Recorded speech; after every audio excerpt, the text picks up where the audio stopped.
Shah, Barakatah Yahweh, Barakatah Yahweh Shah. All praises to Yahweh, by Hashem Yahweh Shah, by Hashem Rekakadash. Yahweh been the name of the Heavenly Father, Yahweh Shah been the name of His only begotten Son, who they ignorantly call Jesus Christ. Now the truth, I gotta drive like the truth is undefeatable. I'm gonna get that out the Apocrypha. Start off with that. The truth is undefeatable.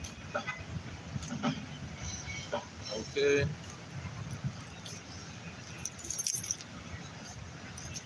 You can't defeat the truth. But the scriptures say you can't do nothing against the truth but for the truth. Because whatever you do is going to make the truth even stronger. It's going to manifest the truth and present it even stronger and brighter. Whatever move you make, you go to the left, the truth is going to come out. You go to the right, the truth coming out. There's nothing you can do against the truth. Now, I think it's First Ezra, chapter 4.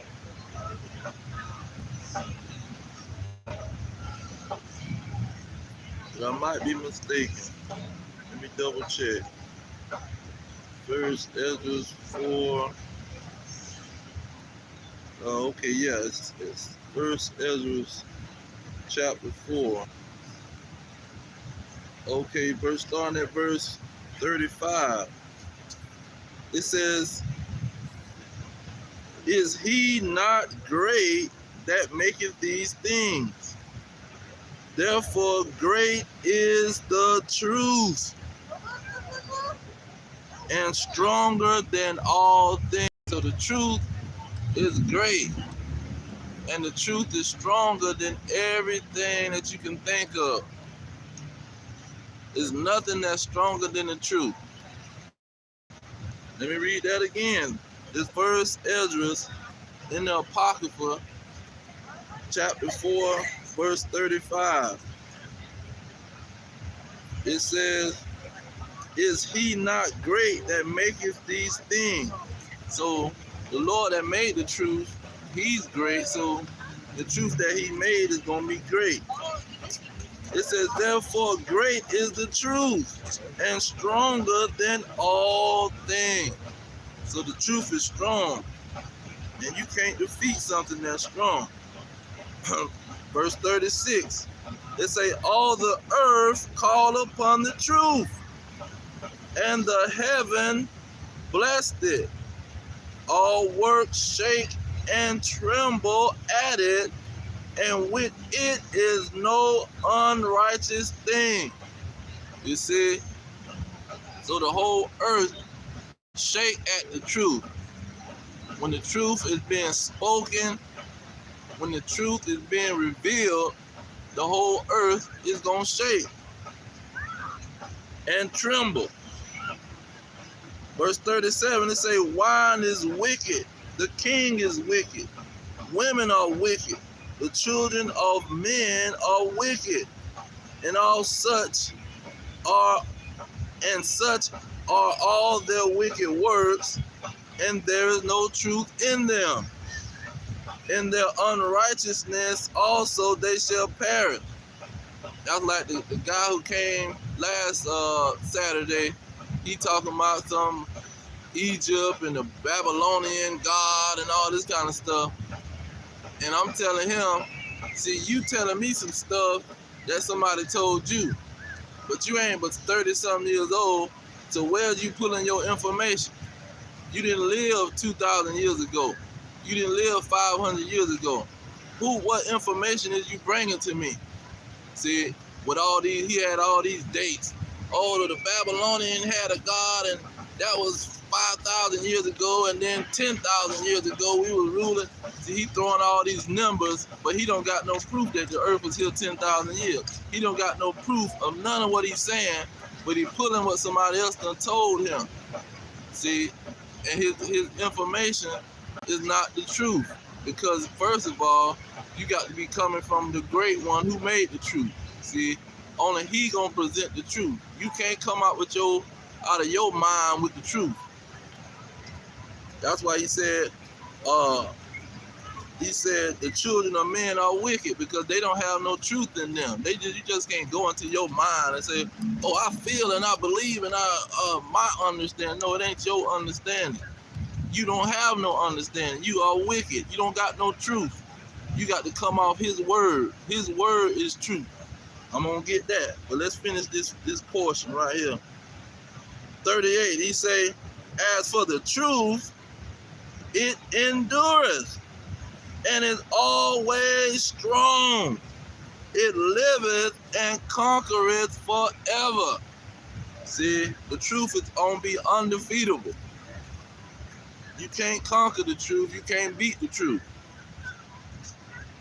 Now he says, 39, with her there is no accepting of persons or rewards. You can't buy the truth. You can't sell the truth. You can't be some type of wonderful person and the truth just show you so much favor just because who you are. Oh, you so pretty. I'm going to show you some favor. No, the truth's going to come out and destroy you. It says, with her there is no accepting of persons or reward, but she doeth the things that are just, and refraineth from all unjust and wicked things. See, it's not dealing with no wickedness. And all men do well like of her works. This verse 40. It says, neither in her judgment is any unrighteous thing. And she is the strength, kingdom, power, and majesty of all ages. See, that truth, man, that truth is powerful. They can't get around that truth. It's strong and endure forever, conquer forever. Blessed be the God of truth. Look at verse 40. It says, that's verse 40 there. Look at verse 41. And with that he held his peace. And with that he held his peace. And all the people then shouted and said, great is truth and mighty above all things. See, the truth is stronger than anything. You can't conquer it. It's unconquerable. It says it's always strong. It lives and endures. See, the truth gonna endure all the lies that's thrown into the air, all the lies that's spoken. The truth gonna come out and just destroy it. It ain't gonna be a hard task for the truth to destroy all them lies that been told. Okay, it says all the people then shouted and said, great is truth and mighty above all things. Now let's get what this truth is, because Yahushua made a statement about truth also. But let's see what King David, let's go to King David and get what he said about truth. Okay. King David was given the testimony about truth. He told you what truth, what is the long definition of truth. Let's see. Psalms 119, 142. Your righteousness is an everlasting righteousness, and your law is the truth. See, that law that he gave to Moses, them 613 commandments, plus all of the writings. See, all the prophets and the writings of the Israelites, that's the truth. That's the testimony of Yahushua. That's why he said he come in the volume of the book. Let me read that again. This Psalm 119 and 142.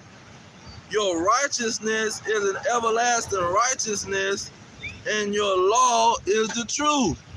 See, and Yahweh Shah is the law. That's why he said, I'm the truth. I'm the way and the life. See, it's bigger than them 613 commandments. Yahweh Shah came and embodied the truth. See, he made it manifest so people can see it in real time. Now, when you go into, let's go with what he said in John, I think Apostle John.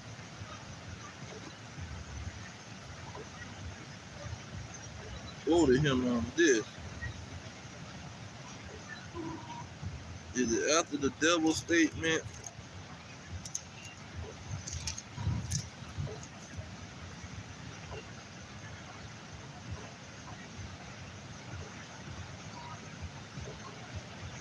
Okay, let's get John, St. John, chapter 8, verse 32.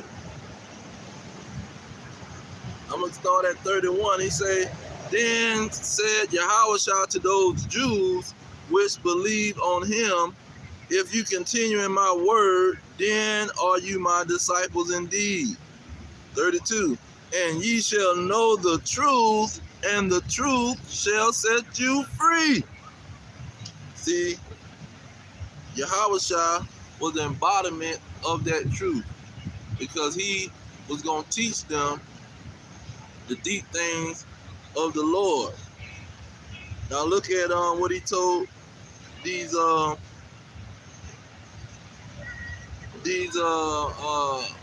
Jews in verse 44.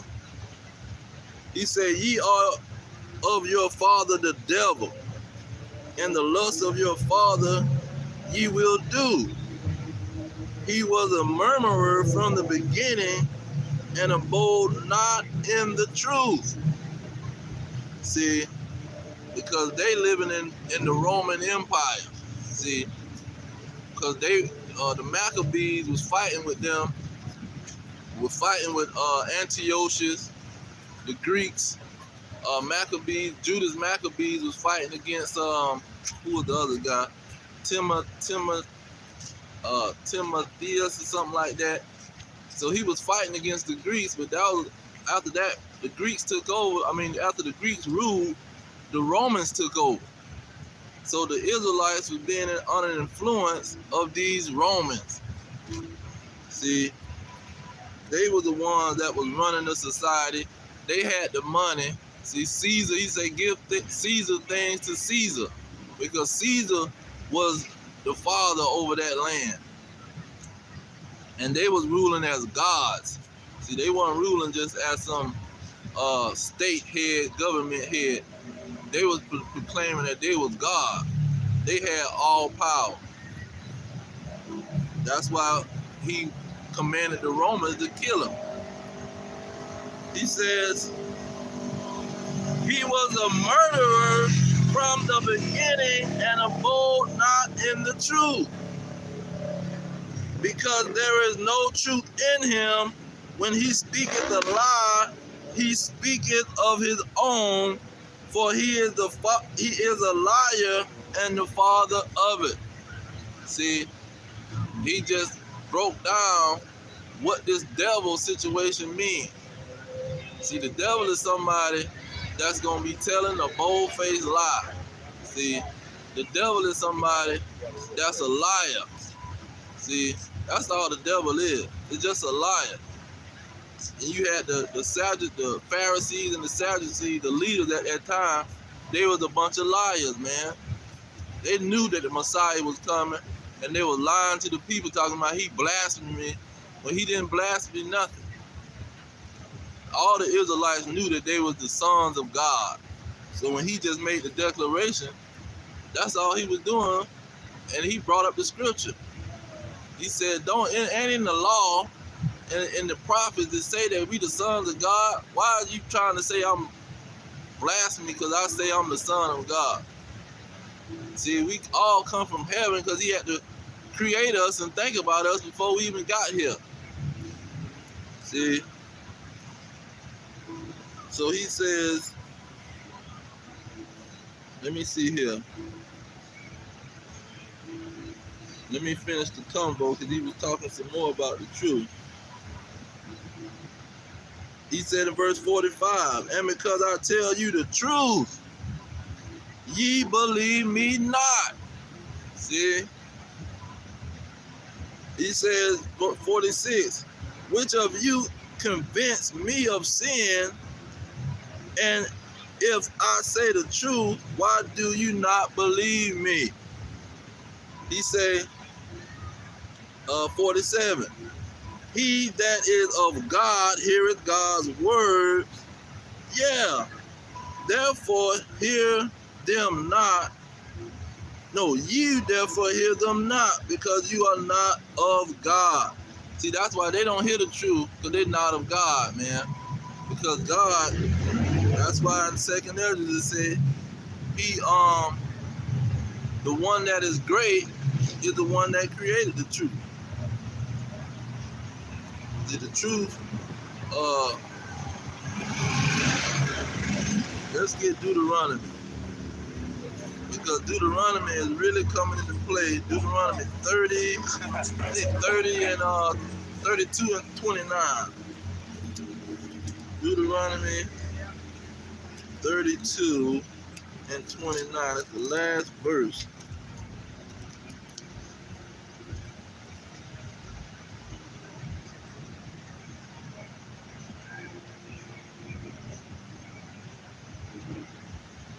Okay, 33 and 29. Deuteronomy 33 and 29. It says, happy art thou, O Israel, who is like unto thee, O people saved by the Lord, the shield of your help, and who is the sword of your excellency. And your enemies shall be found liars unto you, and you shall tread upon their high places. So the Israelites was going to eventually overcome or defeat their enemies. And see, his main thing was they going to be found liars. See, they going to be found to be a bunch of liars, man. Peddling lies the whole time, and the Israelites is going to be found to be the ones that's telling the truth. And then he said, after he said they're going to be found liars, he said, thou shalt tread upon their high places. See, that's because that's what these dragons is hiding at. Let me get that. See, they hiding in high places. They don't want nobody to know that they're in high places. If you go to telling people that they're in a high place, they gonna ban you. Well, we got major examples of that with Kanye West and Kyrie Irving. Now, let's get Jeremiah. Because let's see who is in these high places. You know what, before I go to Jeremiah, let's go to this Ephesians, because see, these people go to Ephesians and they don't know what Ephesians is talking about. See, they were taught in Christianity that it's some kind of a government of angels that came down to earth or was banished to earth, and this government of angels, they they trying to deceive the world and they control the world. See, it's a spiritual war. See, that's what they'll tell you. It's a spiritual war that's going on between the angels and God. It ain't got nothing to do with us. See, that's what they'll tell you. But that's not what this verse is talking about. It's talking about a specific situation. That's why he say we gonna tread upon their high places once they are found to be liars. See, they got to be exposed first. Then once they exposed, then we gonna tread upon their high places, because everybody gonna know they not to be trusted. They're a bunch of liars. He says in Ephesians 6 and 12, for we wrestle not against flesh and blood, but against principalities. Now that principality is not talking about some government of angels. It's talking about the government of men. See, only men have governments. Angels don't have no government. What the heck? Ain't no group of angels with a government, man. Oh, Satan and Lucifer, he's the president or the emperor of the underworld of angels. It's a bunch of lies, man. Now let me go to Jeremiah.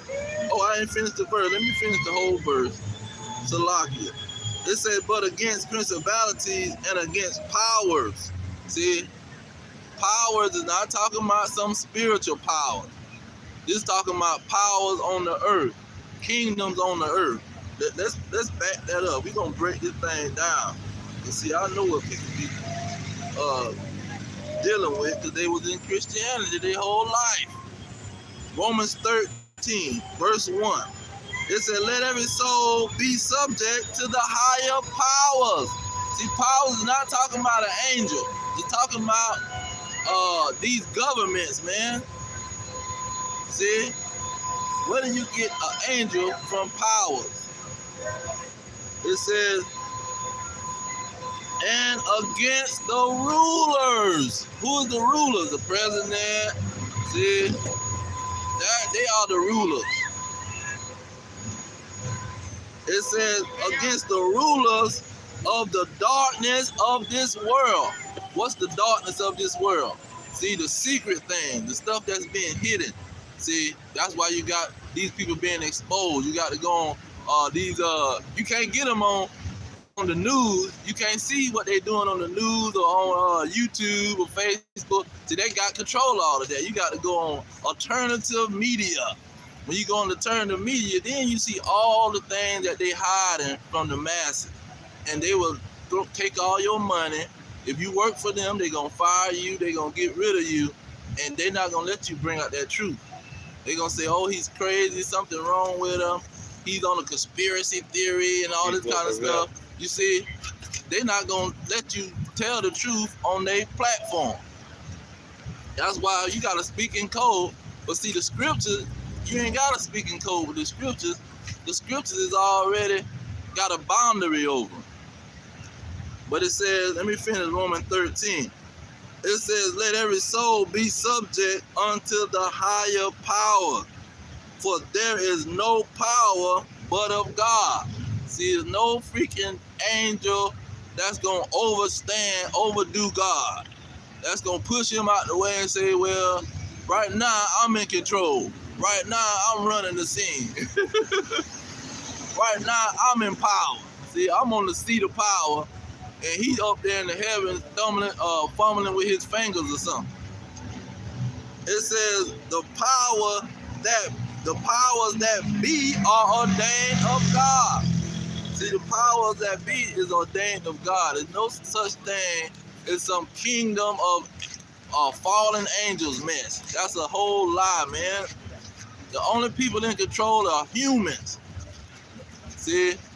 And they don't want to be exposed. You can't say their name. You can't even talk about them. That shows you that they in power. You can't talk about the king in his face. Man, he gonna chop your head off. Now when you go to Jeremiah, let me get Jeremiah and bring out these principalities and all this stuff. I think it's 8 and 13. No, let's go to 7. Let's try 7. 7 and 13. Yeah, down with me for agreeing with you.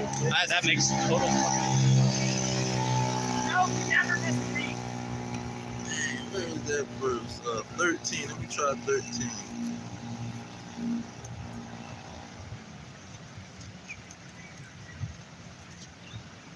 $13 and 11. Because these principalities,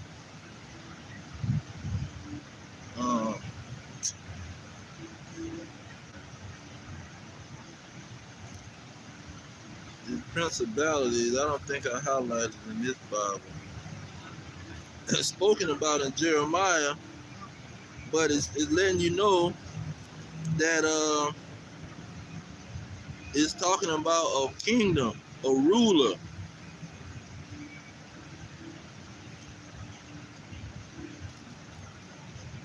So let me try 5. I might can run into it. Yeah, it's talking about a ruler or a kingdom.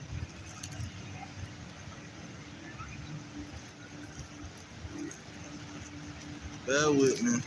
Dealing with my Bible. I used to have my phone, but I can look up a word and shoot straight to the scripture. Okay. Again, let's see if I can run into it real quick. But I'm gonna finish that Ephesians 6 and 12 because it's all about the high places. We're gonna tread upon their high places because we're gonna expose their behind.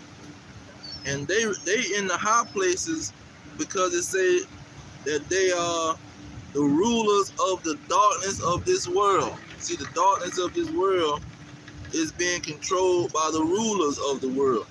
And they won't let the truth come out. See, they're in a high place where they can conceal the truth. See,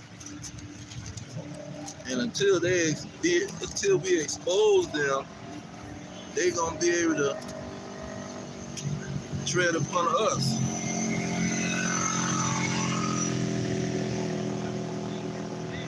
Okay.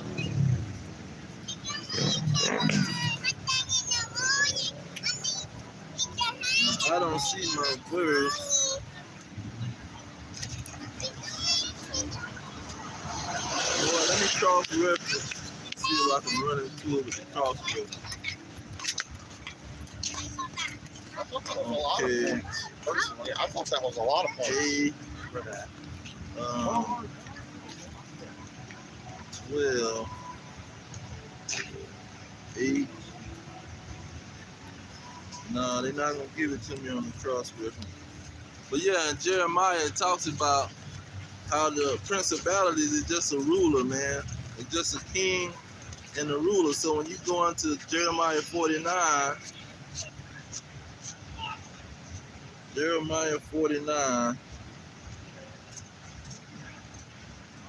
man, I want to use that verse bad. Jeremiah 49 and 10. Yeah, the Lord busy out here.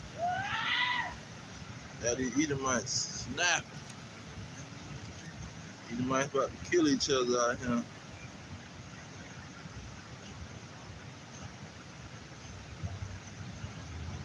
Might have did too much murmuring under their breath. Thought nobody didn't hear him. The N-word might have flew out of their mouth. Hey, and the N-word might have came out at the wrong time, concerning the wrong people. You think this just some Negroes running their mouth, but it's deep, way deeper than that. Okay, let me go on and get that.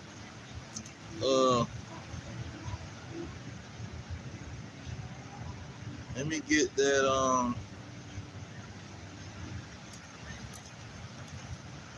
That 49 because I don't think they're gonna let me get it. The Lord don't want me to have that right now. Let me go to 49. So you got the Deuteronomy 33 and 29 say they're gonna be found to be liars, and we gonna tread upon their high places. Okay.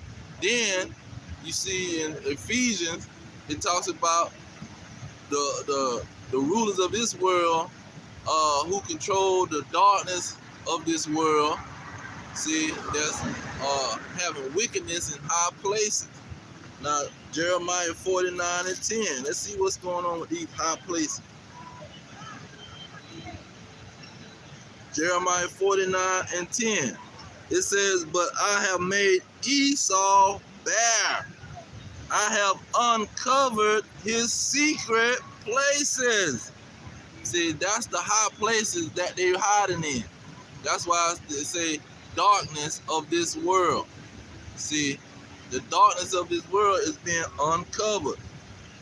I have uncovered his secret places. He shall not be able to hide himself. See, he's not going to be able to hide in those high places. See? And that's that Obadiah. Obadiah talked about that. See, they're not going to be able to hide in these high places, being all prideful. See, that pride ain't going to be able to hide them. Let me see if I can run into it.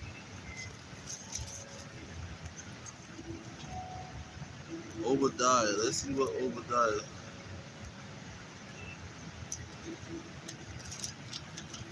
Okay. Look at what he say. Because that one said he gonna have secret places. But look at what Obadiah said in verse 3. It says, the pride of your heart have deceived you. Now verse 1 said this whole writing is concerning Edom. See, he says in verse 3, the pride of your heart have deceived you, you that dwelleth in the cliffs of the rocks, whose habitation is high. See, that's the high places. The high places is these Edomites hiding and dwelling in high places. That saith in his heart, who shall bring me down to the ground? And see, that who shall bring me down to the ground is not only talking about war or physical war. That's why Ephesians 6 and 12 say this is bigger than just of flesh and blood. This is the spiritual situation. They hiding stuff in clear sight, but they hiding it from the masses. They hiding it in their high places, in their secret places. See, they got private collections with all kind of artifacts that's proven and making the truth manifest. But see, they got in the private collection, in their high places, in their habitation. See, when they high habitations in skyscrapers or in mountains or in countries that people I would say that people can't just go and investigate what's going on. Now it says, let's go back to Ephesians, because I want to hit that on the nail. Because people get that verse, man. They've been in Christianity so long and thinking about a freaking floating angel that's done rebelled against God. They ain't even looking at the verse and looking at what it's saying. Verse Ephesians 6 and 12. For we wrestle not against flesh and blood, but against principalities. It says not against just people in their bodies. It's bigger than a body. That's what flesh and blood is, a body.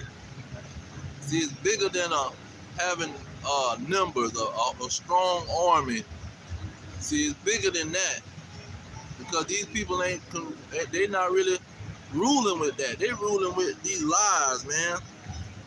It says, for we wrestle not against flesh and blood, but against principalities. See, the rulers, man, the government, against powers. He trying to break it down. That's why he said it in a different way.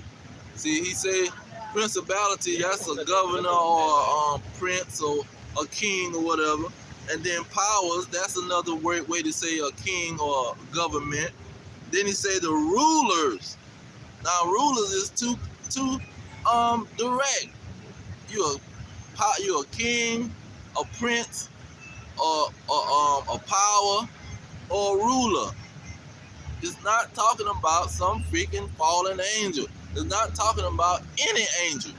See, God controls the mind of the king. was that Proverbs 21? I mean Proverbs. Yeah, Proverbs 21, the first verse. See, it says against spiritual wickedness in high places. That spiritual wickedness is the key. And that spiritual wickedness is not talking about a spirit. It's talking about information. It's talking about the truth and the lie. Because Satan, he operates with lies, man. And see, that spiritual wickedness in high places is the lie that's coming out of Esau's mouth. Because that's why it says his pride. Say, his pride, the pride of your heart have deceived you. So he deceived by believing that his lie is going to not be found. That's why in Deuteronomy 33 and 29 it say, your enemies shall be found to be liars unto you. See, you going to find out that they're telling you a bold-faced lie, man. You're going to find out that everything coming out their mouth is a lie. Now let's get what King David, and people ain't gonna pay attention to what King David was saying, and because this is how deep it is. Now King David named who he was talking about in the verse. It's Psalm 52. It says, a Psalm of David, whom Dogeg the Edomite came and told Saul. So he talking about an Edomite, man. Now I'm getting right to the point. In verse 2, he says, the tongue devises mischief like a sharp razor, working deceitfully. Okay, this is what they do. They gonna tell a lie, and they gonna tell it in the most powerfulest way. That's why he says wickedness in high places. This high level wickedness. See, he got high level lies. He don't got no lies. What they call it a white lie. See, it ain't no white lie where it's trivial. He got high level lies. He know how your brain works. See, he know the psychological process of your brain. He know how your brain is conducted. That's what his schools are for when it comes to psychology. They study your mind. So you studying people's mind, and that's how you got, that's wickedness, man. You studying how to control these people. You got hypnotists, people that can hypnotize you. They can walk up on you and hypnotize you. They done studied your mind. It's just like the Asian, the Moabites, or the Japan, or the Ammonites, the Japanese. They had pins that they can stick in pressure points. They studied the body and see what part of the body I can touch and paralyze this person. I can walk up on them, pow, hit them like the Star Wars guy, Spock, hit him with the some little hand move and paralyze them. Boom. See, that's the kind of high wickedness that these people coming with. They're not coming with that little lame wickedness. And wickedness is a lie, see.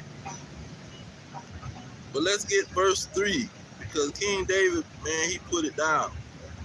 Verse 3, he said, thou lovest evil more than good, and lying rather than to speak righteousness. See, these high-level Edomites, which are coming from the top tribe of Esau, see, they have high-level lies that they tell. See, they got proven lies. They got think tanks that they thinking, well, we tried to tell the lie this way, but it didn't work.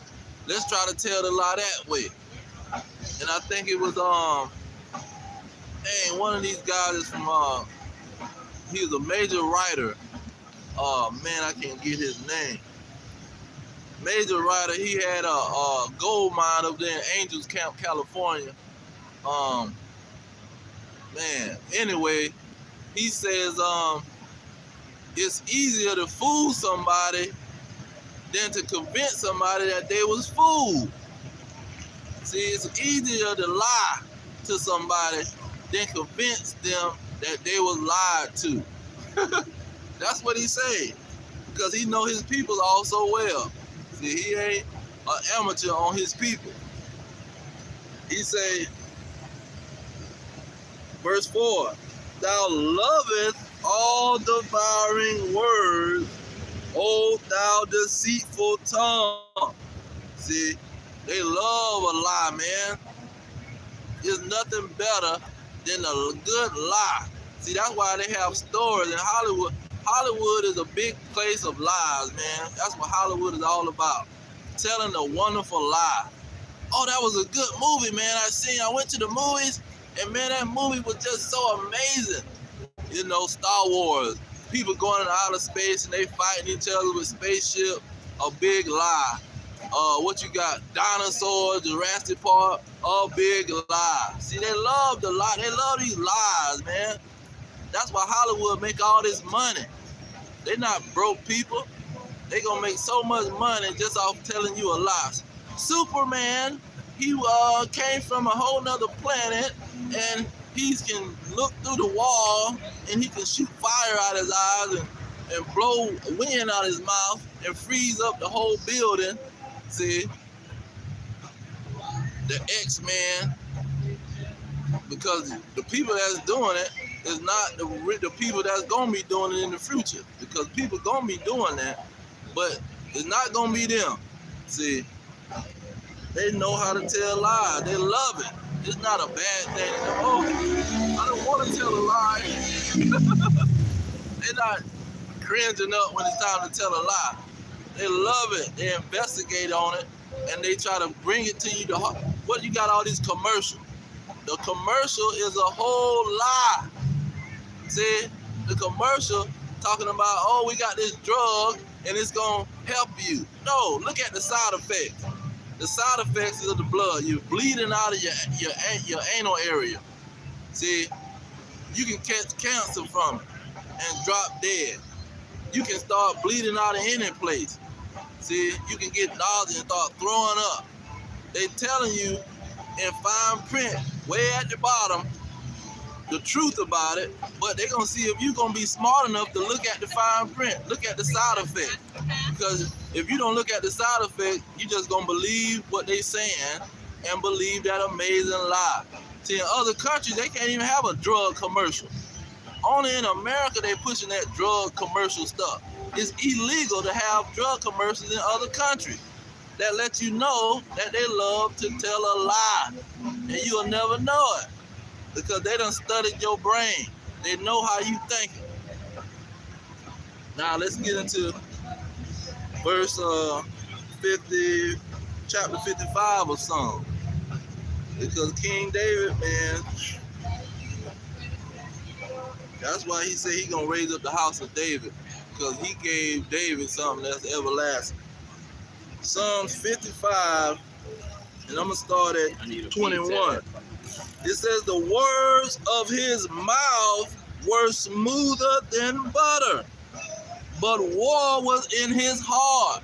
See, you know you got to be telling an amazing lie where you mad to the point where you want to kill this person.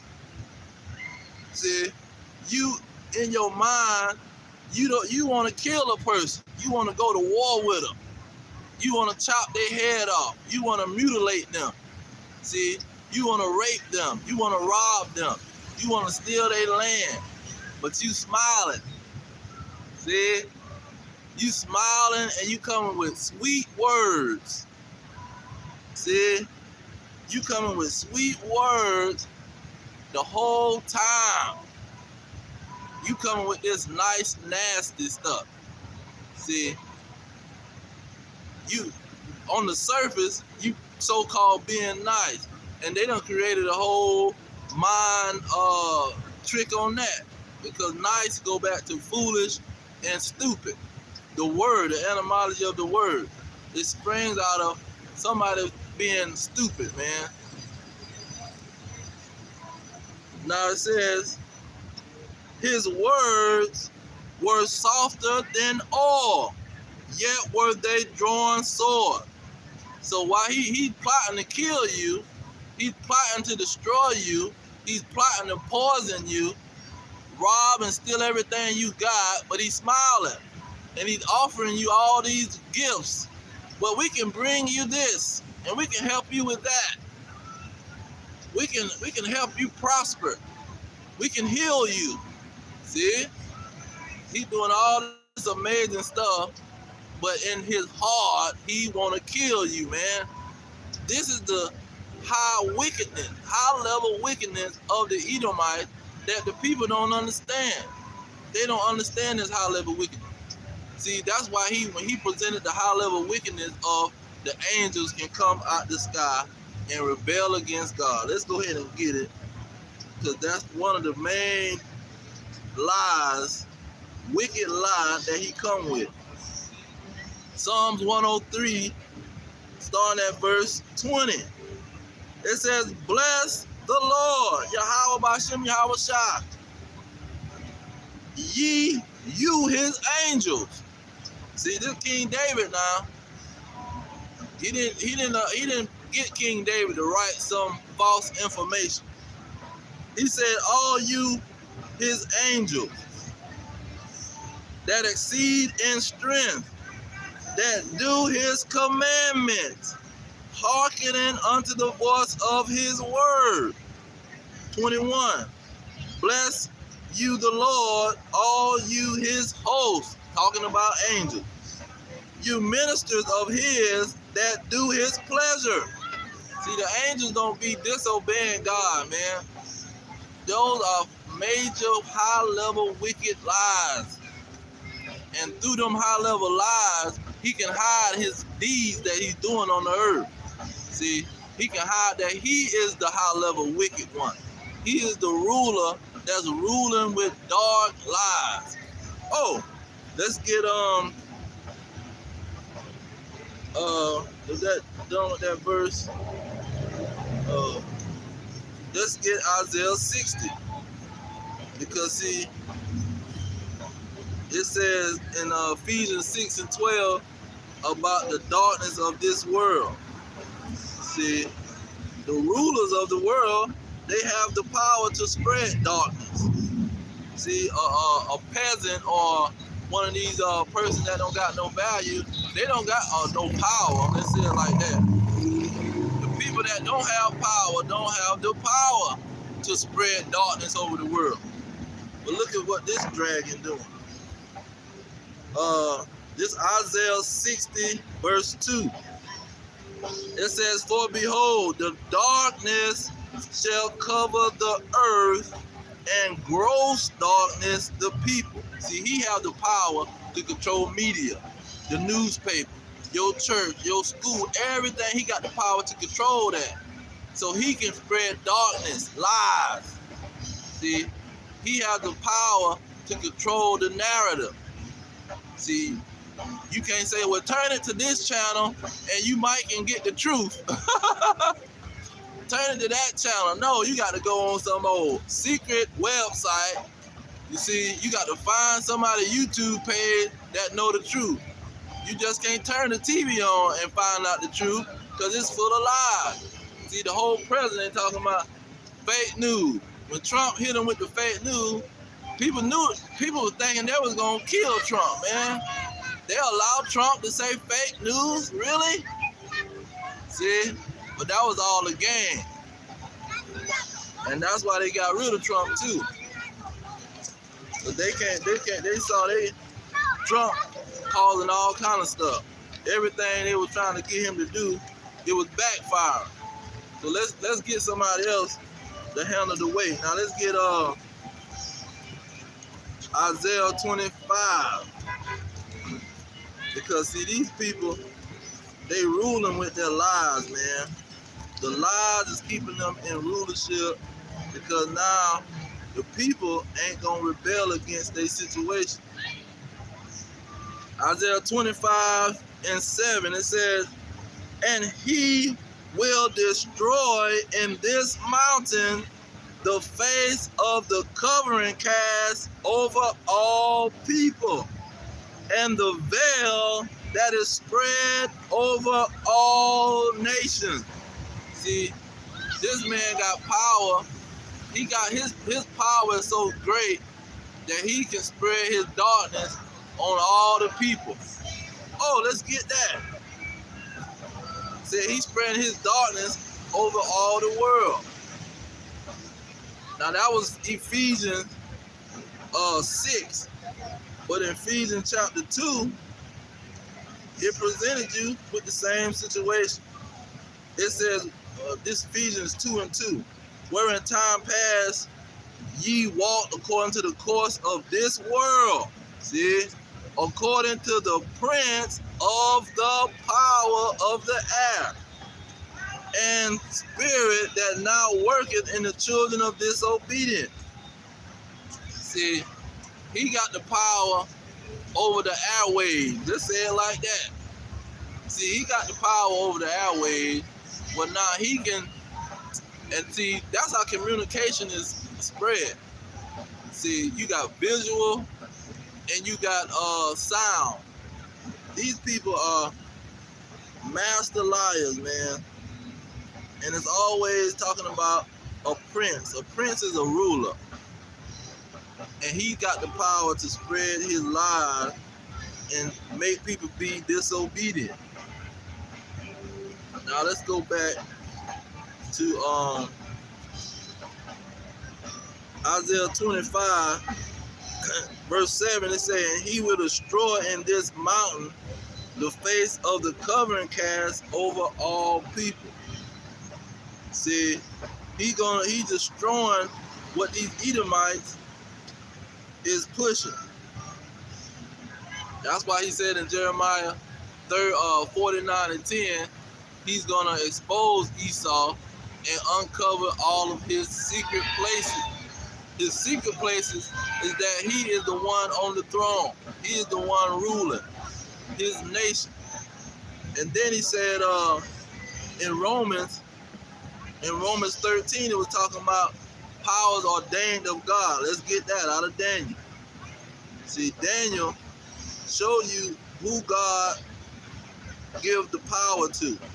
He's not giving the power to some angel. See,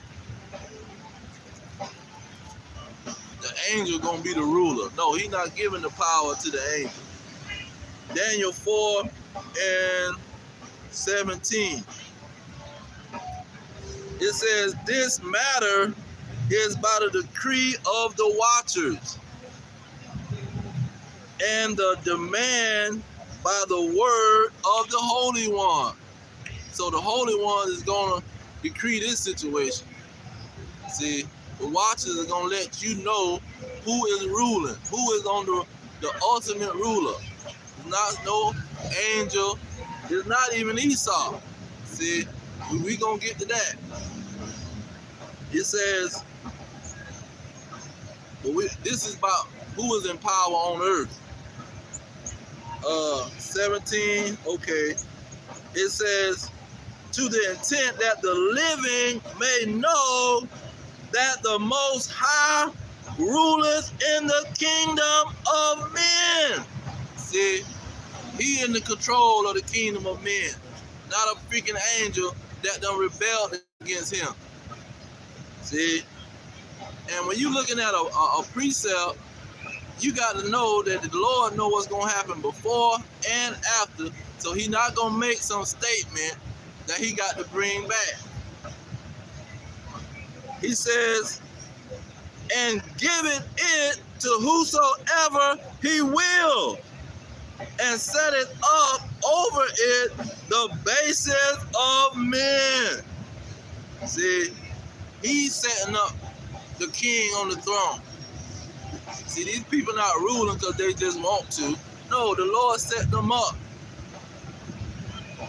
Let's go ahead and go to Romans. Apostle Paul knew this very well. Well, he was given the inspiration. Romans 9:17. He says, for the scripture said unto Pharaoh, even for this same purpose have I raised thee up. See, he raising these base men up for a specific purpose. He's not just raising them up so they can rule for thousands of years. It's a purpose where he's raising them up. And what's the purpose? That I might show my power in thee, and that my name might be declared throughout all the earth. So he raised them up to create the internet. See? Because he wanted his name to go out through all the earth. So he got to raise up this ruling nation so they can make the internet. They can make planes and travel. He raising them up so they can do his work. Now let's go to 19 of Psalms. Because we're talking about the internet and the truth. And so the Lord raising these Edomites up so he can spread his word throughout the world. 19 of Psalms, starting at verse 4. Their line is gone out through all the world. That's why I say online. See? Online, the web, the World Wide Web. He raised them up to create the online web.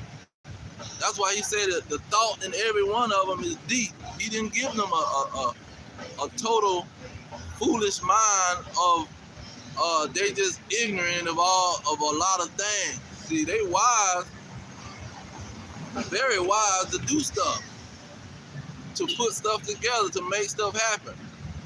And he's giving them that power. He's giving them that ability. He's raising them up to accomplish those goals.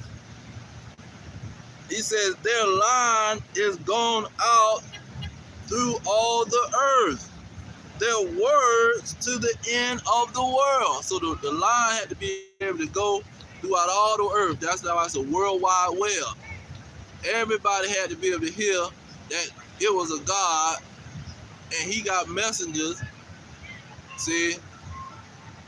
And his message is going to tell you his name is Yahweh. His name is not God, Lord, or Jehovah, Yehuda, or whatever name they want to come up with. See, he got a specific name. He exists. When you look in the Hebrew, he, Y-A-H, that's he. Then you got the rest of the name. Meaning he exists or he become. That's how you say his name. Not this other mess that these people trying to present with I am what I am. You're not gonna call somebody I am. You're gonna say he. You know, when you looking at somebody, you're gonna say I am walking across the street. No, you're gonna say he walking across the street.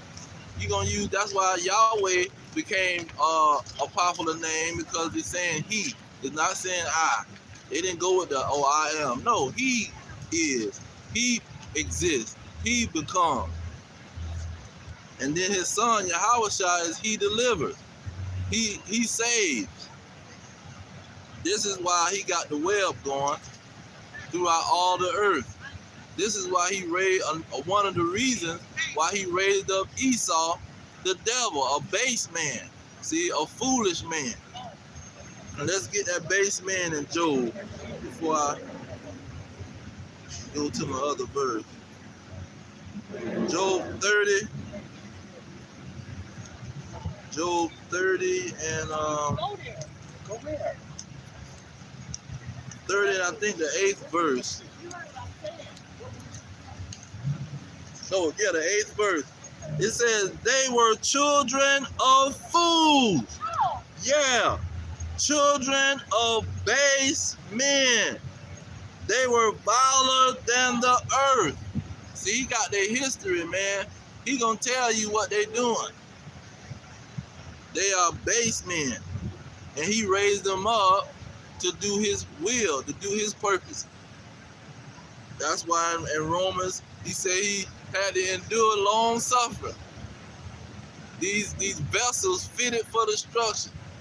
He raised him up to serve a purpose, then to show his power and proclaim his name. That's why he raised him up. See, not only was, let's go to that, Psalm 17. He didn't not only do that, raise him up for that, he raised him up for this. Psalm 17 and 13. It says, arise, O Lord, disappoint him, cast him down, deliver my soul from the wicked. See, that's who he raised up, the wicked. It says, which is your sword. So now he raising up these Edomites, the red dragon, the so-called white man, so he can do three major things. He can use them as a sword. As a sword against who? See, we're going to give you the whole truth. As a sword against who? Leviticus 26. Who is he raising these Edomites to be a sword against? Because you're using a sword against somebody. If Esau and the so-called white man is a sword, who is he using them to be a sword to? Leviticus 26, it says, let me get verse 7, verse 16. This Leviticus 26 and 16. I also will do this unto you. Who is he talking to? The Israelites. I will even appoint over you terror, consumption, and the burning ague that shall consume the eyes and cause sorrow of the heart, and you shall sow your seed in vain, for your enemy shall eat it. My wedding ring too? Now he says, let's jump down to the point. Oh, verse 17. And I will set my face against you, and ye shall be slain before your enemies. So now he's saying, you Israelites, I'm going to raise up some terrorists over you, man. I'm going to raise up some people that's going to put you in your place. That's going to punish you. That's going to consume everything you sow. See, you're going to be working and working and working. Working 3 jobs. And it's going to be somebody consuming everything you sowing. He says, they that hate you shall reign over you. See, that's where you get the Ku Klux Klan. And you get these terrorist organizations. You get the police, these governments that's oppressing a certain class of people, a certain group of people. It says, they that hate you shall reign over you, and ye shall flee when none pursueth you. See, this is another purpose why he raised them up, to punish his people. Let's jump down to verse 20. Jump down to verse 25. It says, and I will bring a sword upon you. See, that's why he called the wicked his sword. Because he was going to bring the sword upon them. And he wasn't talking about some kind of weapon. He was talking about a whole nation that was going to punish them. He says, that shall avenge the quarrel of my covenant. So this nation that he was going to raise up, they was going to avenge the covenant that he made with the Israelites. See, they was going to put them in slavery. They was going to work them from sun up to sundown. They was going to beat them. They was going to kill them. See, this is why, this is one of the purposes he had for Esau. Now let's get into Deuteronomy, and then I'm going to go back. Because this is the truth, man. And you can't defeat it. There's nothing you can do against the truth. Deuteronomy 28 I'm gonna just get one verse, 49, 28, 49. It says, the Lord shall bring a nation against you from far, from the end of the earth, as swift as the eagle flieth, a nation whose tongue thou shalt not understand. Now, when you want to pinpoint that nation, the Bible gives certain similitudes. What's that? Hosea 12 and 10. Similitudes by the mouth of the prophet. Let's see here.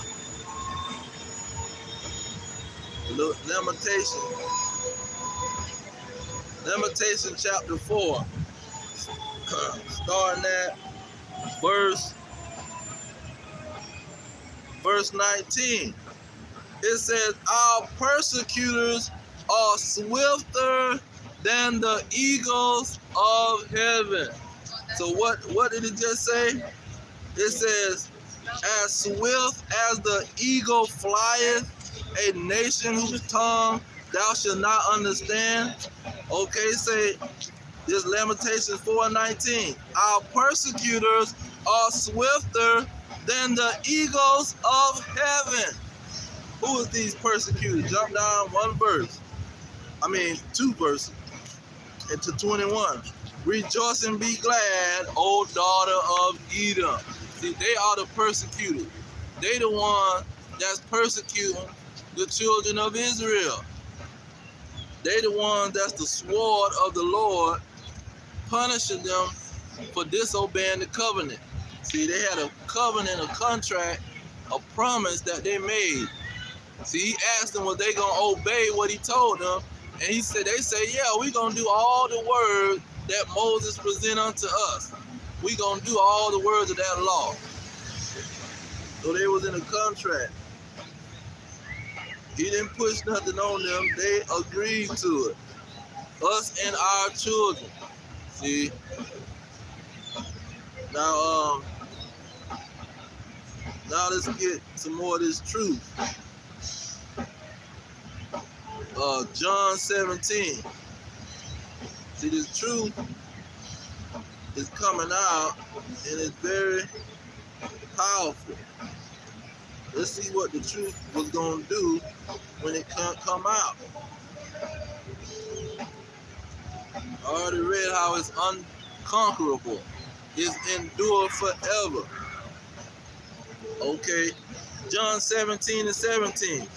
It says, sanctify them through your truth.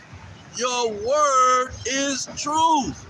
See, the word is the truth, and the word is going to cleanse you. The word is going to clean up all them lies. And okay, we can use darkness, because it say these rulers rule the darkness of this world, or control the darkness of this world. Or dirt is dark. So in order for you to clean that dirt off you, see, you don't need the truth to come clean you. And the dirt is the lies. So the dirt is the lies. The truth is like the water. Let's go ahead and get that. John chapter 4. The truth is like the water. The water is going to clean the dirt off you, or the darkness off you, that the rulers of this world is spreading among all nations.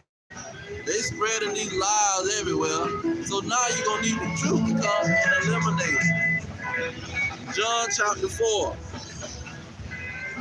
Let me get this water.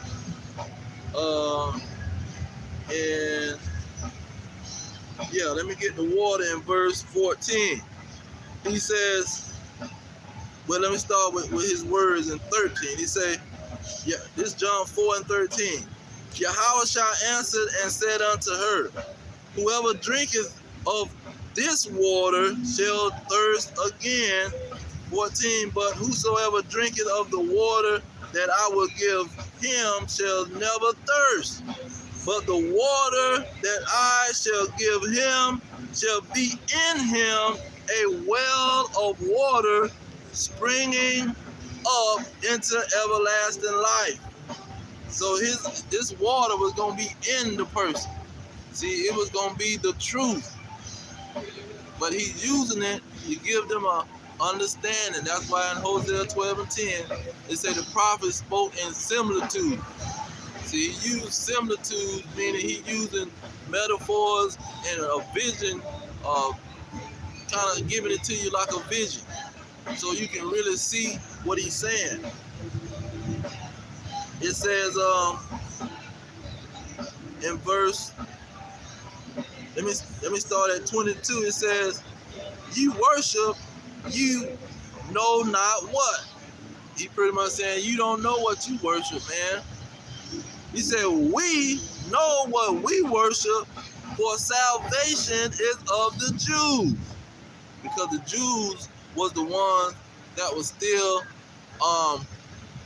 working with the Lord, with the temple. See, that's why when Yahushua came, he destroyed the temple. But it says, verse 23, but the hour cometh and now is, when the true worshipers shall worship the Father in spirit and in truth. See, that's what, going back to Ephesians 6 and 13, he said, wickedness in high places, okay, and it says spiritual wickedness in high places. That spiritual is connected with the truth. That spiritual is talking about these lies that these people gonna come with. You see, because the spirit of truth is really what it's all about. The truth is like a spirit. Even the lie is like a spirit. You see, now it's not an angel. You're not talking about it's an angel, even though he might get an angel to oversee that situation, but the truth is a spirit. It says, but the hour cometh and now is, when the true worshipers shall worship the Father in spirit and in truth, for the Father seeketh such to worship him.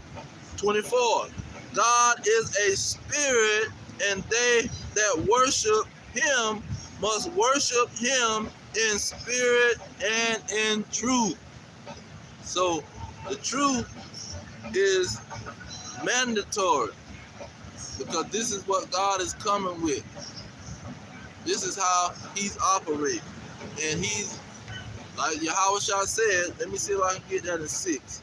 I'm thinking it's 6. John chapter 6. I'm thinking he said it in chapter 6 at the beginning. But I could be wrong. Oh, man.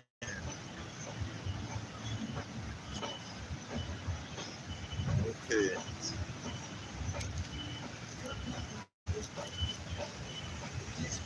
Six.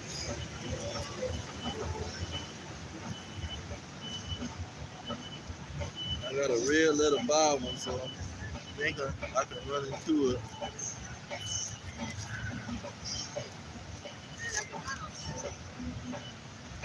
Okay. I'm gonna give up on that verse. But yeah, Yahushua say, I'm the truth, the way, and the life. So he is the truth that he's bringing. That the Lord is going to give the truth through Yahushua. Now, let's get that comforter now, because that comforter is another operation. And I know that's in 14 of John. Okay. John 14, and I'm gonna start with 26. It says, but the Comforter, which is the Holy Spirit, whom the Father will send in my name, he shall teach you all things. That's why you had in First Ezra chapter 4, it talked about the truth like it's a woman. It says she.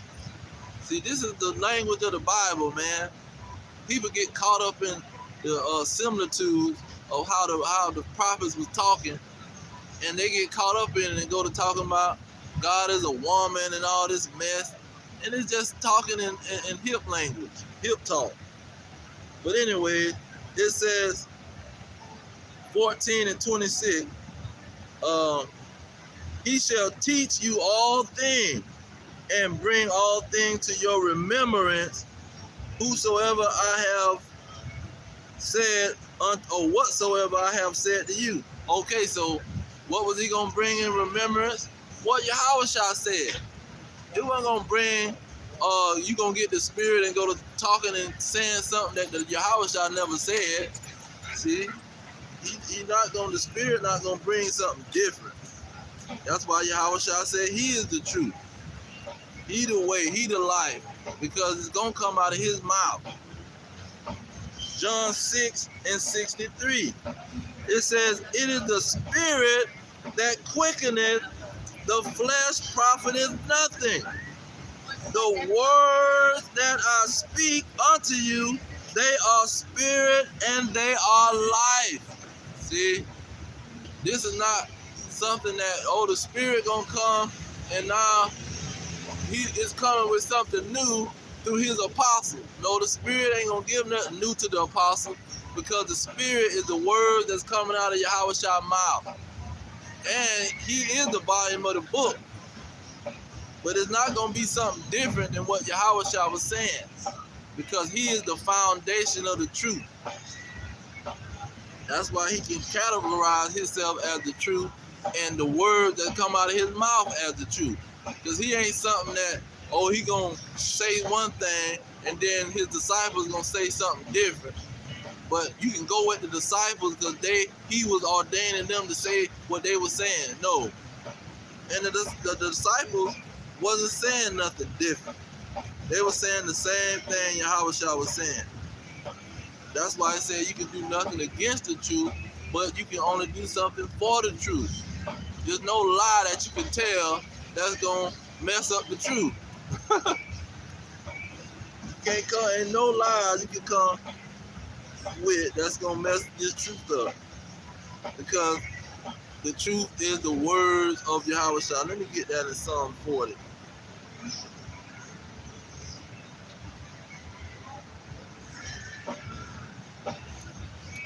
That's why he said his ways are plain, his ways are simple. Now 40, let's see here. Psalms 40, okay, 40, I'm in Isaiah, Salah. Psalms 40. Psalms 40 and 7, I think. No, they're boiling. I mean, and I can't even do that. 40 and 7. Yeah, it says, then said I, lo, I come in the volume of the book, it is written of me. See, Yahushua is what this book was all about. See, that's why it says, yeah, the testimony of Yahushua. See, let's go ahead and get that. Some people that might watch it that don't know about it. See, it's all about Yahushua.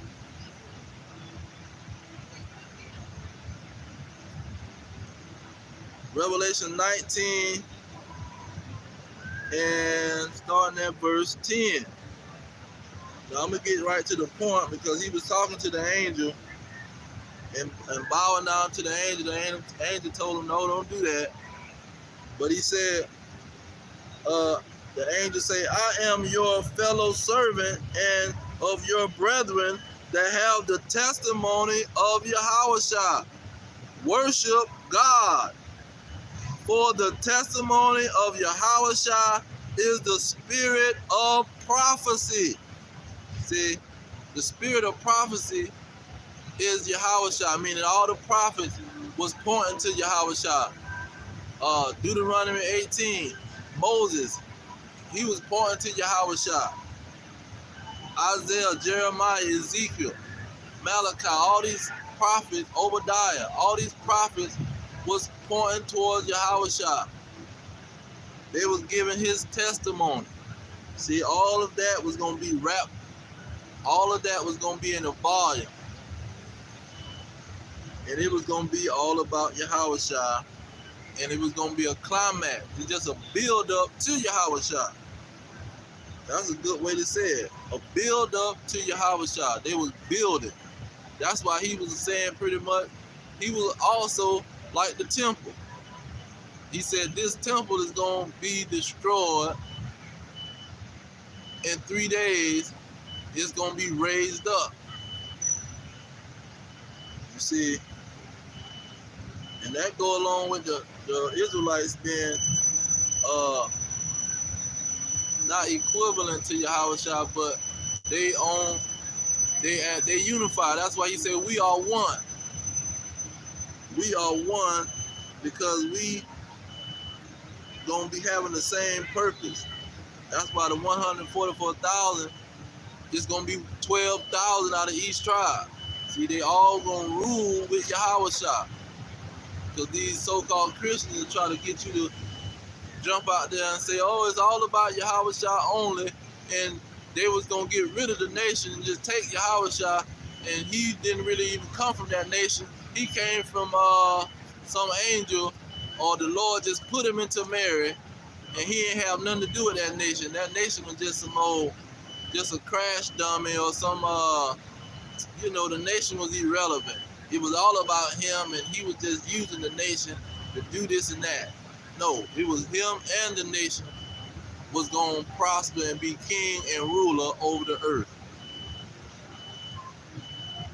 And let me go back those words up real quick, because that's what the truth is all about.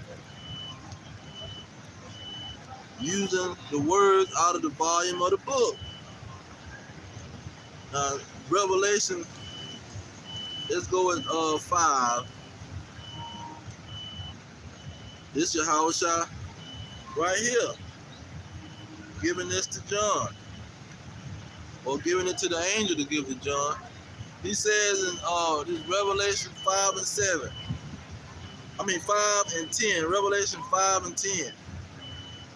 He says, and have made us unto our God kings and priests, and we shall reign on the earth. Now, this kings and priests that's going to reign is the 144,000 Israelites. See, they are at the top of the food chain. They are at the top, in the high place. They're going to be that's why, going back to Deuteronomy 33 and 29, they are going to sit in the high places then. See, let's go to Zechariah to see how the situation is going to play out. Because see, that's what the prophets was called. They was called seers. We going to give you the vision. We going to let you see what the future is going to behold. What's going to happen in the future. The Lord gave us the vision. He's not going to come out the sky and break down the scriptures for you. He got his men to do that. Now, let me back up that one statement in 1 Samuel 9 and 9. It says, before time in Israel, when a man went to inquire of God, thus he spake, come and let us go to the seer. For he that is now called a prophet was before time called a seer. See, you went to the prophet to see what was going to happen, to see what was going on, see, to get a correct perspective. So in Zechariah, the prophet, let us see what was going to happen in the kingdom. He was shown what was going to happen in the kingdom. Zechariah chapter 14. See, the end of his writing, the end of Zechariah's writing was he was given the vision of what was going to happen in the kingdom of heaven. What was going to happen in the next world under the rulership of Yahushua. This Zechariah 14, 14 and 14. It says, and Judah also shall fight at Jerusalem. See, that's how the kingdom gonna start. It's gonna start with the Judites. See, it's gonna start, and who is that one out that star out of Jacob? Who is that main Judite? Yahushua. He's gonna be the one to fight. It says, and Judah also shall fight at Jerusalem, and the wealth of all the heathen round about shall be gathered together, gold and silver and apparel, and in a great abundance. So he gonna take everything, and it's gonna be the 144,000. That's gonna take everything, and they're gonna have it in great abundance. I'm gonna jump down to verse 16. It says, and it shall come to pass that every one that is left of all the nations which came against Jerusalem shall even go up from year to year to worship the king.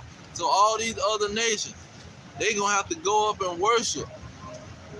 See, they're going to have to go up and submit to the 144,000. They're going to have to go up and obey.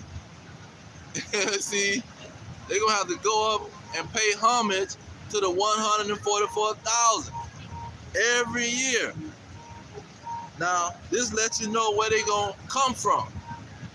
Verse 17, it says, and it shall come to pass that whosoever will not come up of all the families of the earth unto Jerusalem to worship the King, the Lord of hosts, even upon them shall be no rain.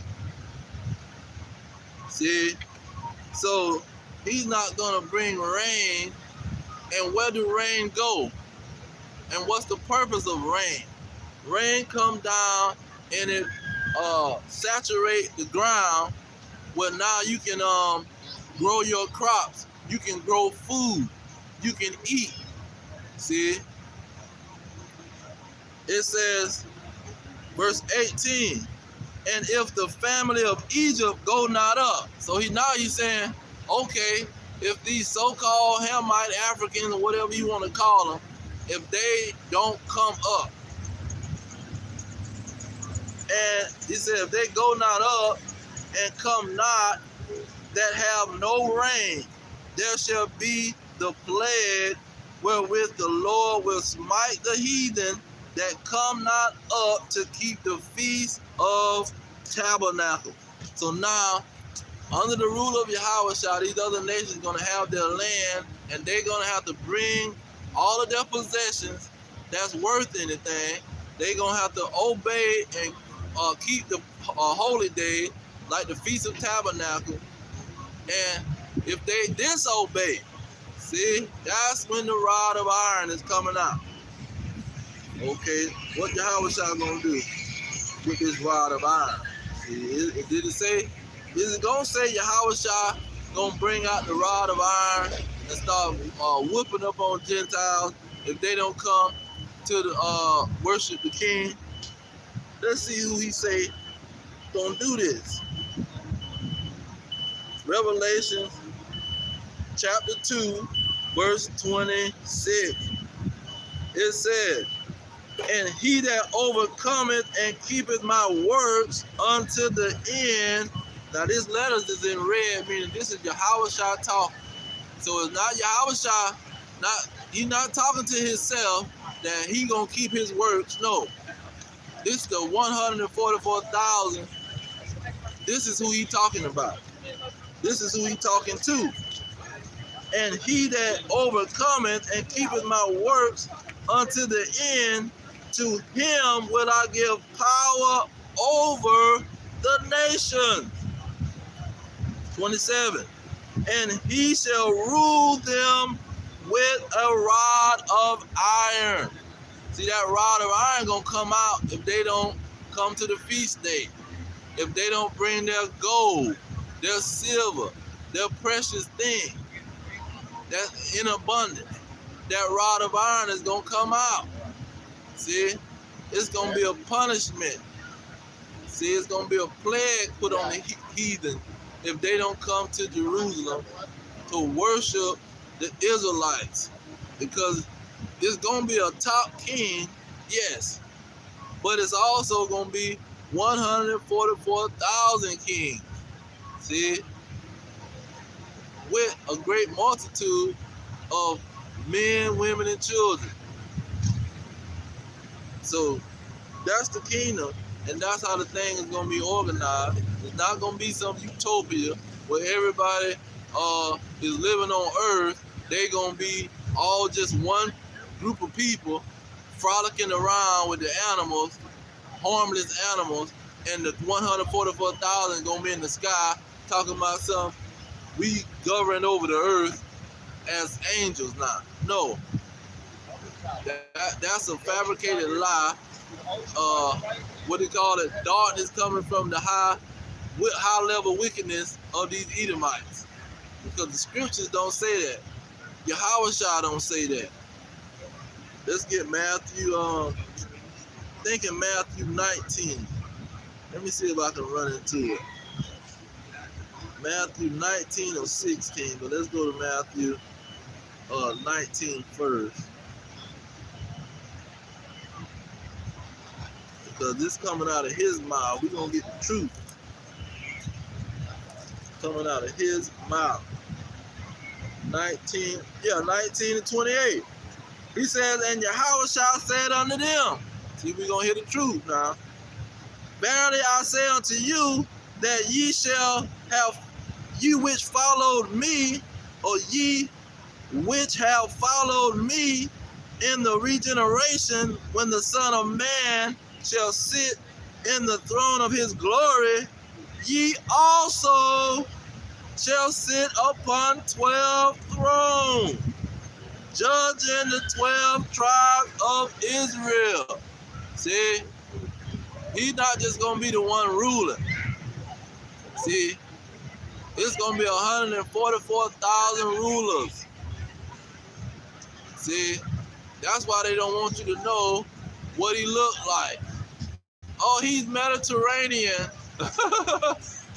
Because now, if he's not going to be the only ruler, and his family going to rule with him, and he's a so-called black man, now you got to see 144,000 black men going to rule the world. See, that's why they don't want to tell the truth. It's not just about him, even though it's just about him. See, the truth is going to come from him to his men, which are the seers and the prophets. Let's get that. See, the truth is undefeatable, unconquerable. It's stronger than everything that you can think of. Nothing is stronger than the truth. Because it says in 1 Esdras chapter 4, the truth is coming from he that is great. See, the Lord is coming with the truth. And you're not going to defeat nothing he got going on. Now, let me get this verse before I forget. Amos. Amos chapter 3. Amos chapter 3. Let's see who the Lord was going to speak through. That's why the truth got to come out. Amos 3 and 7, it says, surely the Lord God will do nothing. See, he's not going to do nothing with these Gentiles, because he said he's going to do something with a specific group. And I got to bring out chapter 2, verse 11, just for saying that. He's going to do nothing without what? Let me jump over to Amos 2 and 11. It says, and I have raised up of your sons for prophets, and of your young men for Nazarites. Is it not even thus, O you children of Israel, says the Lord? Okay, now we're going to jump back over to verse 7 of chapter 3. Surely the Lord God will do nothing, but he revealeth his secrets unto his servants, the prophets. See, he's not going to do nothing unless he revealing the secrets to the Israelites.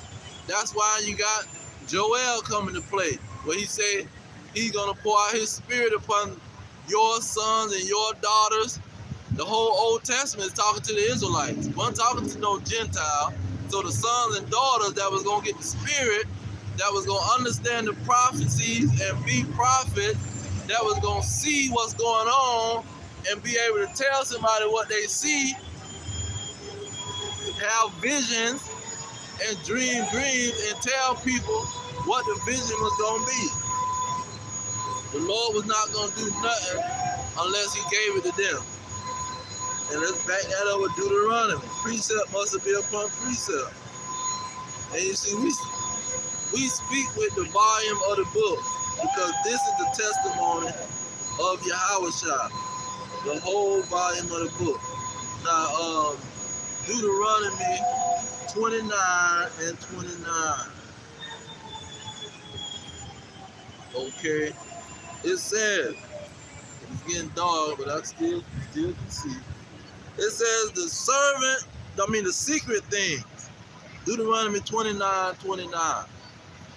The secret things belong unto the Lord our God, but those things which are revealed belong unto us and to our children forever, that we may do all the words of this law.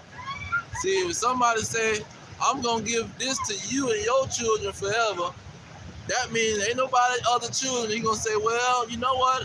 I changed my mind and I'm going to give it to somebody else.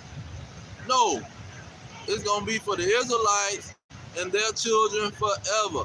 This was the covenant that he made with them. He didn't make a part-time covenant where he going to bring Apostle Paul and Apostle Paul going to give it to everybody else. No. It was a full-time, forever covenant. Let's hear it out of Apostle Paul's mouth. Romans chapter 9. Romans chapter 9, starting at the beginning. It says, verse 1, I say the truth in a Mashiach. See that Christ go for the anointed one, the chosen one, the Messiah. I say the truth in Christ. I lie not. See, that is the whole situation, man. The truth is undefeatable. It says, my conscience also bearing me witness in the Holy Spirit that I have great heaviness and continual sorrow in my heart, for I wish that myself were accursed from a Mashiach for my brethren, my kinsmen according to the flesh, my family. See, wasn't talking about no church, no synagogue, no whatever you want to create, a building. No, they was going to get the truth. The next verse says, who are Israelites, to whom pertaineth the adoption and the glory and the covenant and the giving of the law and the servants of God and the promises, whose are the fathers, and whom as concerning the flesh Christ came. See, this is why he came on the scene, for the Israelites, for the covenant that was given to them, for the blood that was sprinkled over those Israelites that was in the presence of Moses, that said we would do all the words of this law. See, when you make a contract with somebody, this one of the times of America and the rulership of Esau, where he break all the covenant.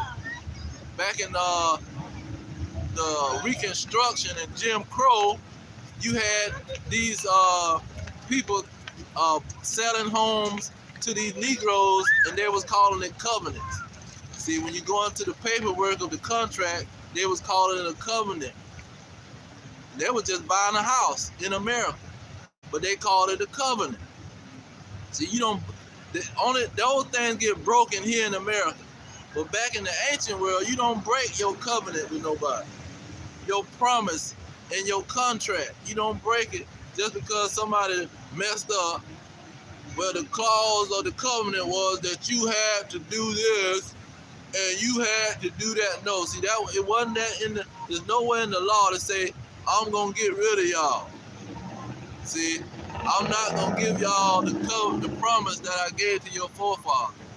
You can't find a verse in the Bible that say that he was not gonna give them the promises that was given to the forefathers.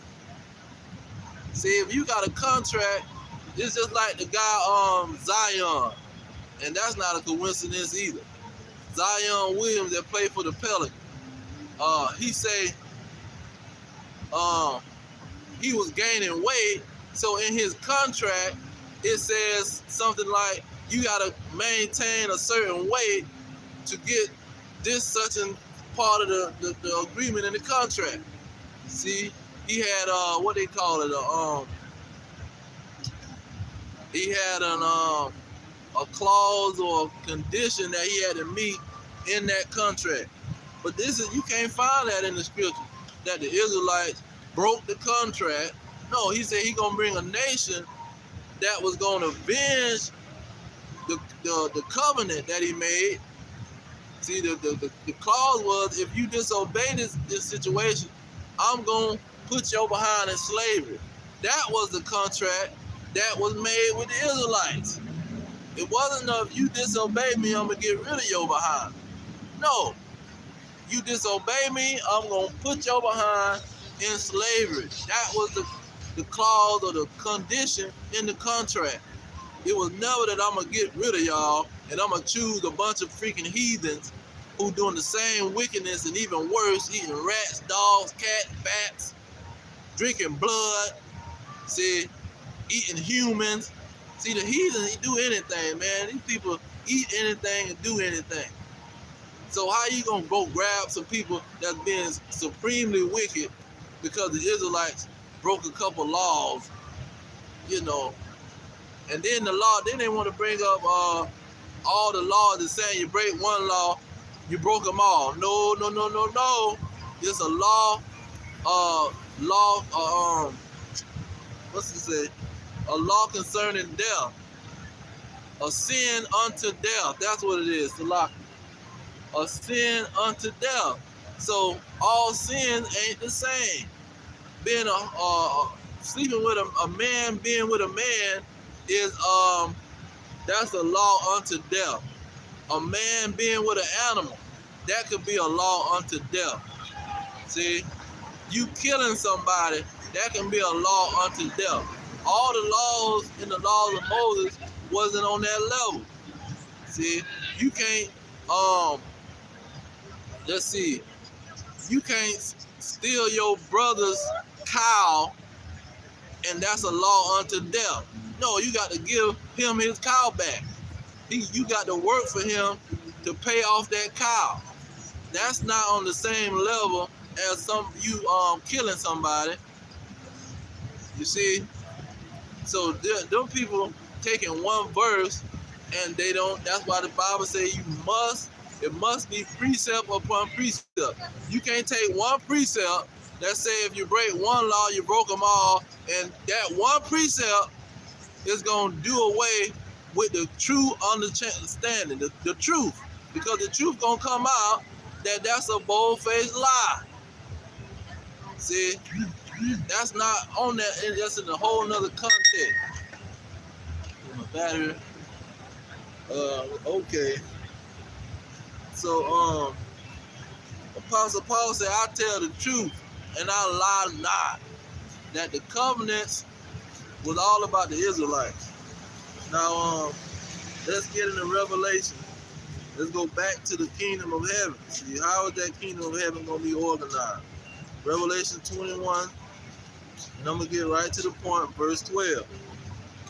It says, and had a wall great and high, and had 12 gates, and at the 12 gates 12 angels, and the names written thereon, which are the names of the 12 tribes of the children of Israel.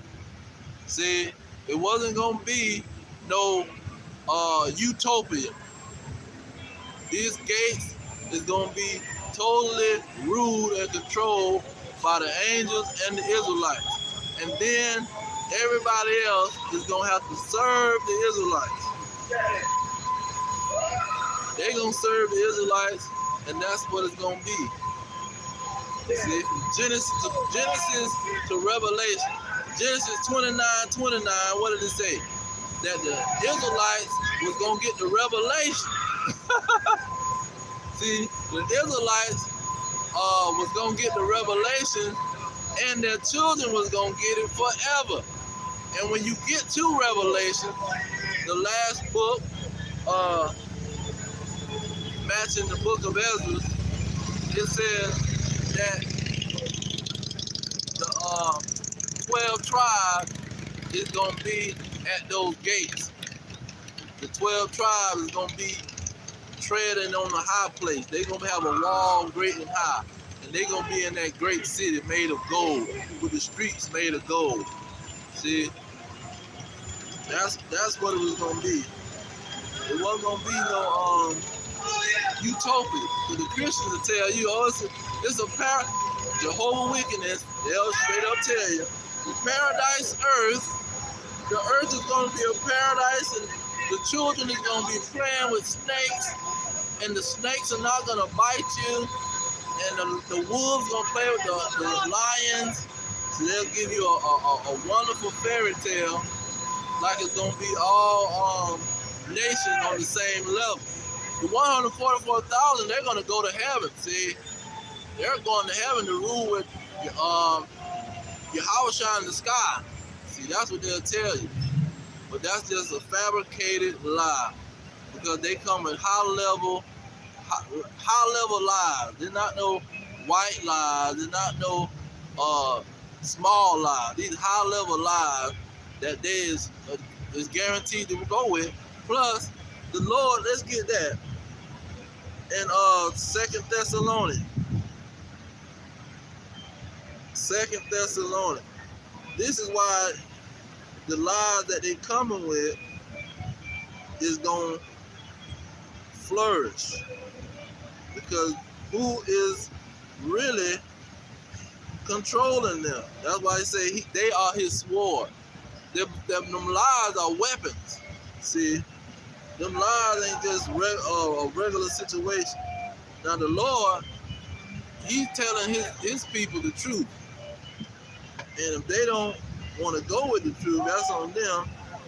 But it's also, you got to give them the whole testimony. 2/3 of his people, he was going to blind.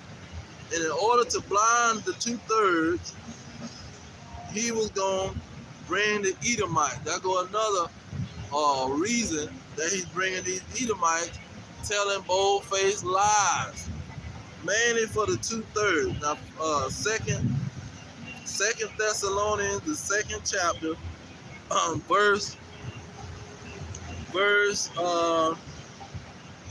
let me get right to the point, verse 11.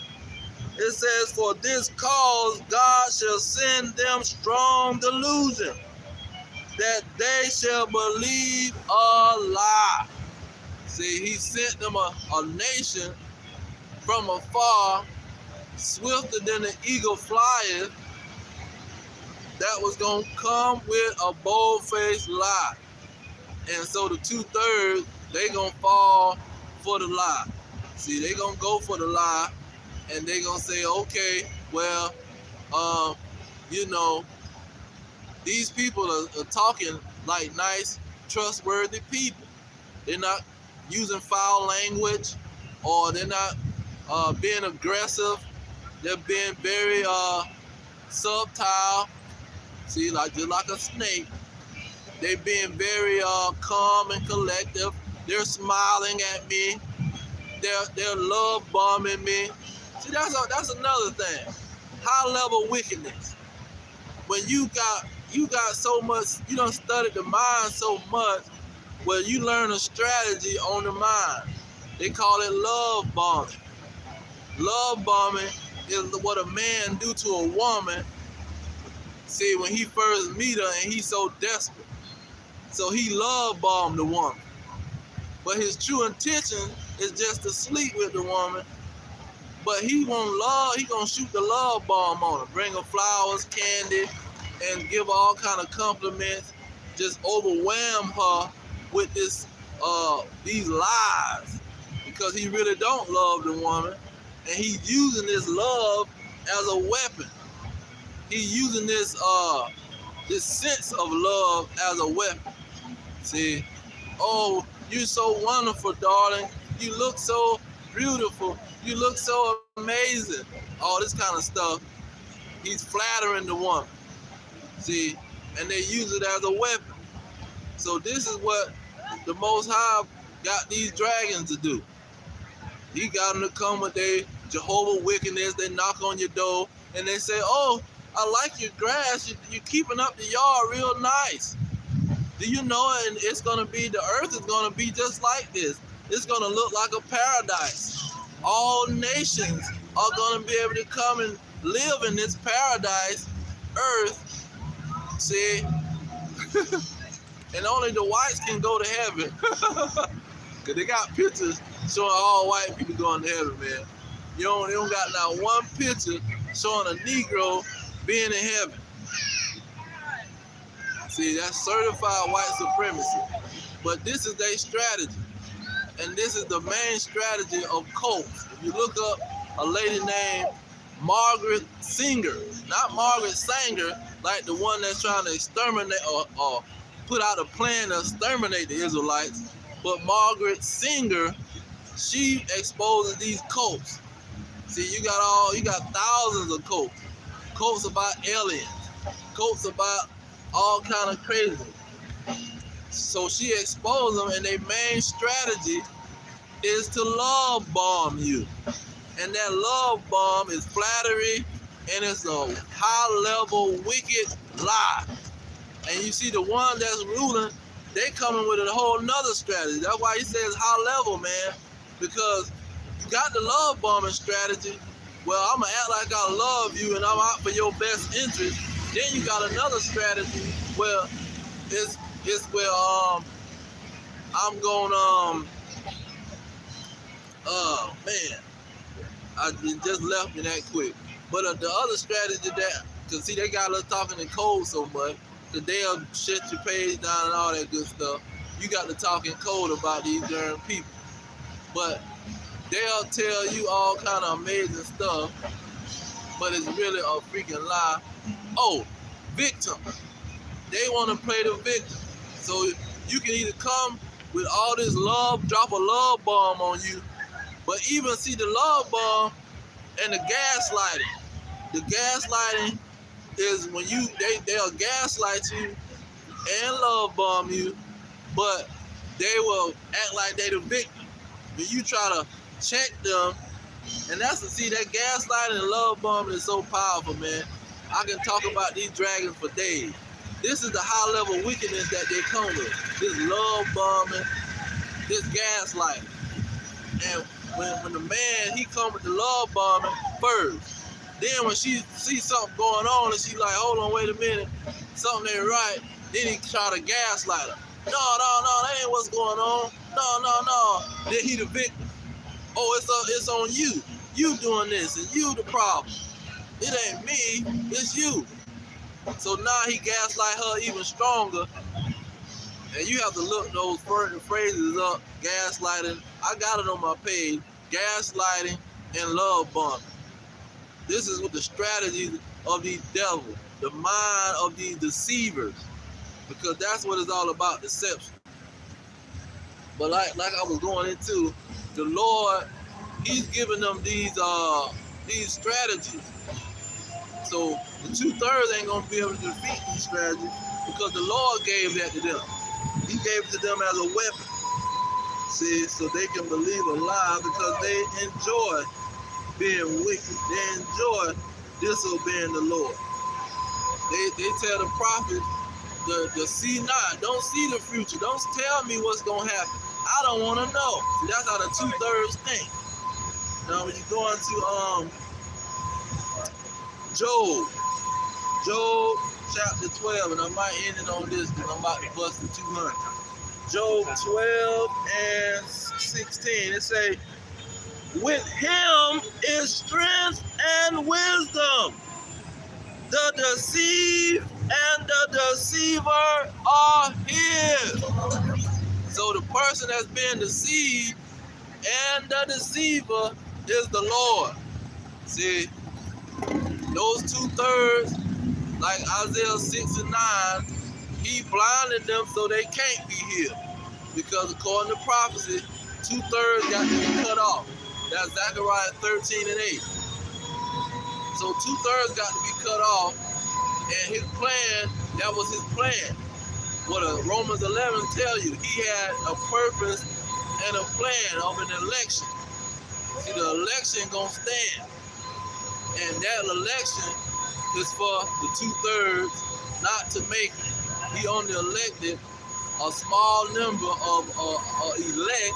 That's why Yahushua in Matthew 24 and 31, he said he's coming for the elect. In Matthew 24 and 22, I think, it says that he gonna stop the time so he can save the elect. Because if he don't stop the time, the elect will not make it. They will be destroyed with the rest of these people. Or they will be destroyed because the nation, the red dragon that he brought against the Israelites, they making war. See, that's why you see it all over the news. It's not a mistake that Kanye West and Kyrie Irving is plastered across the TV. It's not a coincidence that Kyrie Irving and Kanye West plastered over the TV when the Israelites stand up and they tell you don't listen to them. See, they throwing out propaganda and conspiracy theories and all this crap. See, we're gonna take all your riches from you because now you're exposing us and you work for us. We gave you millions of dollars not to tell these people who they are.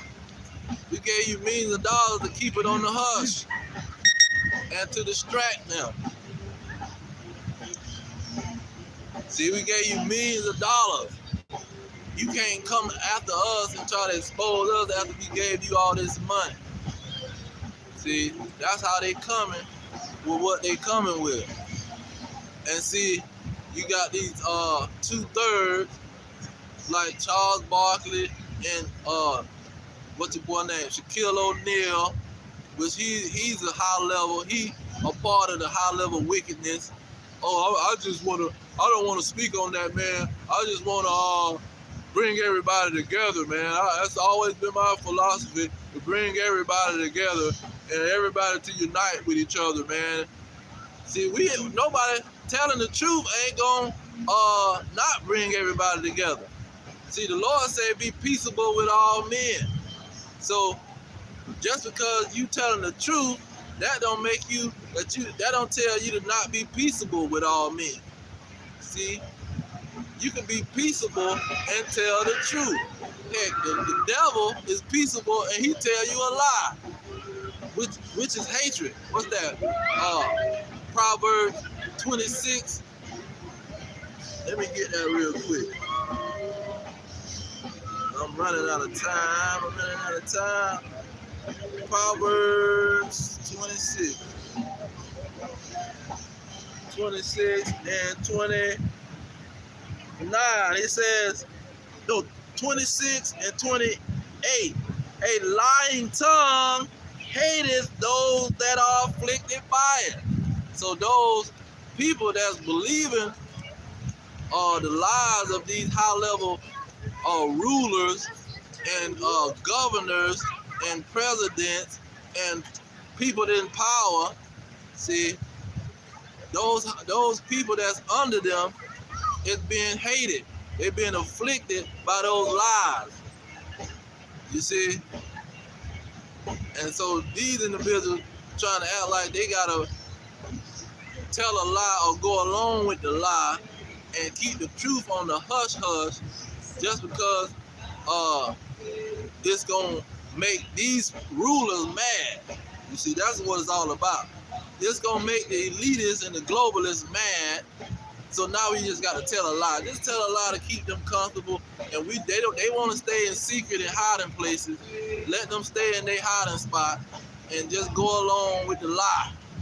See, that's how the 2/3 is thinking, because they all know. That's why in Ezekiel 33 and 33, it says that, or is it 31:33? I think might be 31:33. It say that they will know that a prophet was among them. So you gonna know that a prophet is among you because you seen him and you knew all about it. And you chose death. You chose that red dragon. You chose to live with your slave master. See, that's what you chose. You chose to go with the devil. And you gonna live with your choice.